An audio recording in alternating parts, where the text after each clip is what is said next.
Okay, so officially we have some leaks about some events coming up. So the Hunt event coming on the 13th of March and the Duck event coming sometime April. Obviously the Duck event being released on Easter being on the 20th of April this year, which is pretty late. In fact, that's one of the latest it can be. It's certain Moustache Man's birthday, I just realised back then when I made that video. But the Hunt and the Duck events are going to be completely separate. Now, after the Hunt event, which is going to be on the 13th of March, the game is looking to be shifted towards bi-weekly schedules. Bi-weekly meaning every 2 weeks. I know bi-weekly, right, can have many meaning, well, two meanings. Twice a week or once every other week. In this case, the developers are obviously referring to every other week, but given the fact that every second update, it seems like the developers can only push out a minor bug fixy update. So for this, the developers have decided, okay, we're just going to make it a bi-weekly schedule so people don't rant about like a disappointing update. For example, like this update, people have ranted about this being like boring. Do you really expect the developers to be releasing a new tower every single day? Yeah, apparently so. Anyways, the next update, that's going to be the 13th of March. On a Thursday, not a Wednesday, at 2300 hours UTC/GMT, which is pretty late for an update, but fair enough. However, the main thing about this video, balancing reworks, because there's been a couple of things that I haven't covered here. So, we know that some of these polls have been listened to. So, for example, add the no farm modifier to Polluted Wastelands 2. Some people have said yes, some people have said no. Most people said yes. This has not been the case. The no farm modifier has not been added, so yeah, if you see people using the farm in Polluted Wastelands 2, you're more than likely going to see people quitting as well. Furthermore, final Polluted Wastelands 2 wave nerf. So the options here were yes, less boss health, or yes, less enemies, or no, it's fine as it is. So the 24% of people said less boss health, but actually this was actually the one that was approved, not the less enemies part. In fact, I think there are more enemies on the final wave. The only thing that has changed is that there's no mutagenic blights, which can affect, say, like the breakers, which I guess is good, but there are technically more enemies in the form of like amalgamations and rushes. Who said no, it's fine as it is, but the developers have gone for less boss health, especially on quad mode where it's reduced by like 600,000. Furthermore, there is discussion about nerfing like the Fallen Jesters or the mutagenic blights. However, that's actually not the case. The developers haven't actually nerfed the mutagenic blights. What they have done is made the speed slower so that you can target the mutagenic blights more quickly. That being if you set towers to last. However, because they have more health, if you don't do this, they're actually going to last longer. So for this, you need short range towers so that the mutagenic blight is the only one in range, or you need to set your towers to last. Obviously, the most easiest thing to do is set your towers to last, but if you have like unit towers, such as the military base, that's going to be quite difficult. So in that case, just bring the sledge or something, or some short range tower. Like maybe the gladiator would be an ideal thing to beat out the mutagenic blight. So the new economy system in Badlands 2 and Polluted Wastelands 2, implemented in other game modes, mainly Survival and Pizza Party, that's kind of been implemented in Pizza Party, where there's a sharing of economy now rather than it being unequally distributed. So actually, yeah, this poll was actually listened to. So for reference, the new economy is the one that splits cash evenly amongst all players. This now happens in Pizza Party, but not in any other survival game mode. Also, it's not seen in Badlands 2, which I don't know why you mention it here, because Badlands 2 doesn't have it. Fallen Jester rebalance idea, removed from mid-game waves, spawns by itself in groups of 1, very high defense, potentially higher health, throws bombs more often to accommodate it for spawning groups less often, added health regen and a hidden to bomb debuff type, and treated more like a wave mini-boss. Actually, this is the thing that happened to the mutagenic blight, because its health increased from 4,250 to 10,000. So even if the mutagenic blight spawned in with bloated back in the day, it would still have less health than currently now. Additionally, it gets defense from 30% to 50%, and its speed has actually decreased from average to 3 to slightly slow at 2, which is kind of similar to the Fallen Jester rebalance idea, which was to spawn by itself in groups of 1. I believe the mutagenic blight can no longer spawn in bigger groups of 1. It has higher health and higher defense, and I'm not sure if the bomb attack has increased, but this part at least has been very adhered to for the mutagenic blight rework. The mutagenic blight itself only appears 5 times, and it spawns by itself all the time. There's no like a dual mutagenic blight, and especially on the last wave there were no 5 mutagenic blights. This does mean the logbook grinding for the mutagenic blight is going to be crazy, given the fact that it has 10,000 health, not the 100,000, which guarantees a 15% chance of it dropping.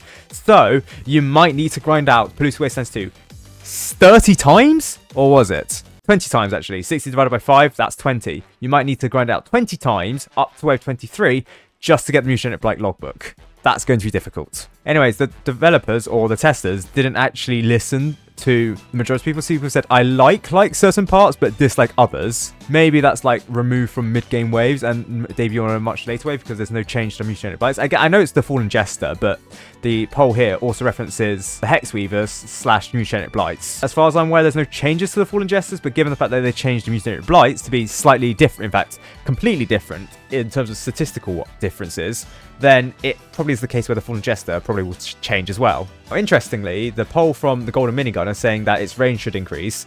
Obviously, its range should increase doesn't necessarily mean it's going to happen, given the fact that it even didn't receive the majority, basically. But the Golden Minigun has still not been reworked yet. We'll just have to wait and see if that's going to be like a future update, maybe the hunt, maybe way beyond that as well. I don't know. I say this because there's another poll saying which of these towers is most in need of a buff.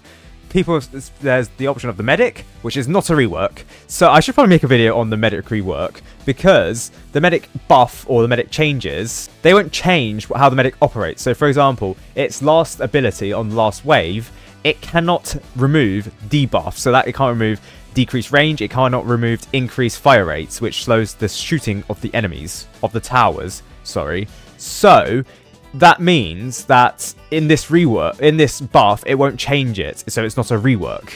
That being said, there is also some a very, very old model for the medic that was leaked, which was meant to be included in a rework, but just never happened. People have then, the other option was the militant at 13%. Okay, fair enough.